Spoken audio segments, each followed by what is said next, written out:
శ్రీమాత్రే నమః. శివునికి ముగ్గురు కూతుళ్ళు ఉన్నారా? వారిని ఎక్కడ పూజిస్తారో తెలుసా? శివపార్వతులను ఆదిదేవుళ్ళుగా భక్తులు కొలుస్తూ ఉంటారు. ప్రతి సోమవారం శివుడిని ఆరాధిస్తూ ఉంటారు. శివరాత్రి రోజు జాగారాలు కూడా చేస్తూ ఉంటారు. అలాగే శివమాల వేసుకుంటారు. దేశంలో శివుడిని వివిధ పేర్లతో పిలుస్తూ ఉంటారు. కానీ ఆయనది ఒకటే రూపం, లింగరూపం. శివుని గురించి అనేక కథనాలున్నాయి. భోలాశంకరుడు అని, రుద్రుడు అని.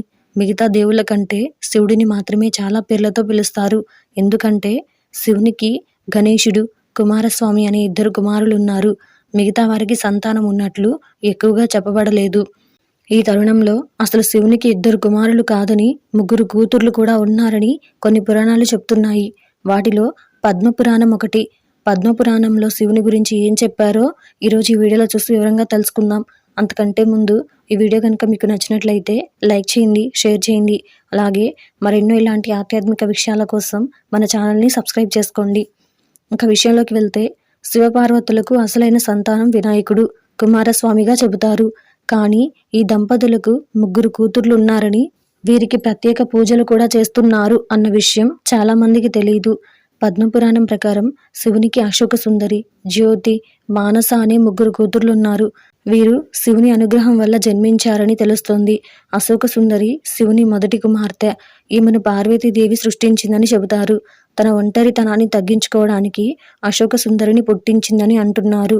అశోక సుందరి దేవిని ఆరాధిస్తే దుఃఖాలు తొలగిపోతాయని పండితులు చెప్తున్నారు. శివుని రెండో కుమార్తె జ్యోతి.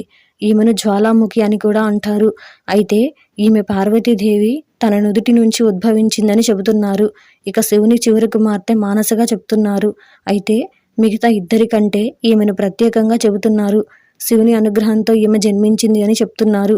మానసాదేవిని బెంగాల్ దేవాలయంలో ప్రత్యేకంగా పూజిస్తూ ఉన్నారు. అయితే ఈమెకు విగ్రహం అంటూ లేదు.